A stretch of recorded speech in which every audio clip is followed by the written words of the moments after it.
তুমি তো শুধু কথা বলাই বন্ধ করে দিলে। কে কান্না করলো, কে কষ্ট পেল, কে শেষ হয়ে গেল, তাতে তোমার কি? তুমি কি জানো, আজও যখন সকালে ঘুম থেকে উঠে চোখ খুলি, আমি সবার আগেই তোমার কথাই ভাবি। আজও আমি সেই পুরনো অভ্যাসে আসক্ত। আজও আমি তোমার অভ্যেসে অভ্যস্ত। তোমার মেসেজ আসবে বলে সেই ভরসায় আজও বসে থাকি। যদি কোথাও কোনোভাবে তোমার মেসেজ আসে আমার কাছে, তোমার ফোনের থেকে আমার ফোনে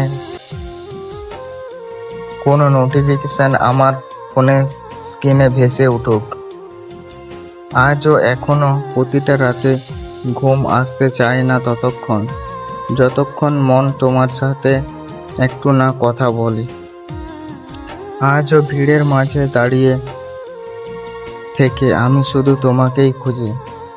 যদি তুমি আমার কাছে এসে যাও কিছু মুহূর্তের জন্য হলেও, আজও যখন কাছের কোনো মানুষকে দেখি, আমি কেন জানি না তোমার কথাই মনে পড়ে।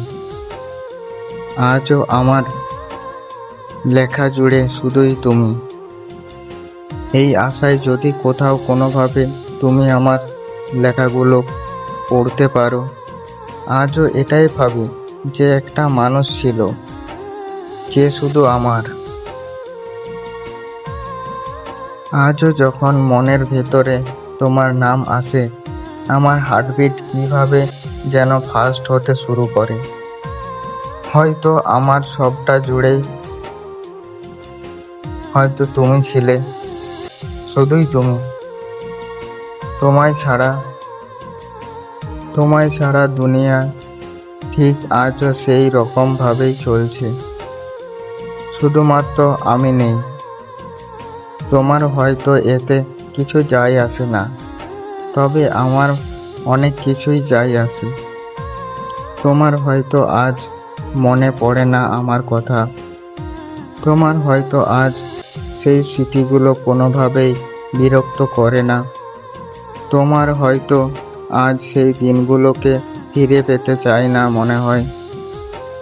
কিন্তু আমার করে, আমার যায় আসে। মনে হয় বারবার প্রতিটা মুহূর্তে শুধুমাত্র তোমার কাছে ছুটে যায়। কারণ আমি যে ভালোবেসেছিলাম প্রিয়, সত্যিকারের ভালোবেসেছিলাম মন থেকে। তাই আর ভনিতা করতে পারি না। মনের কোণে কোথাও না কোথাও কখনো তোমার স্মৃতি নাড়া দেয়, প্রতিনিয়ত, প্রতি মুহূর্তে। কারণ তোমায় আজও আগের মতো হয়তো তার থেকেও বেশি ভালোবাসি প্রিয়। বিশ্বাস করো,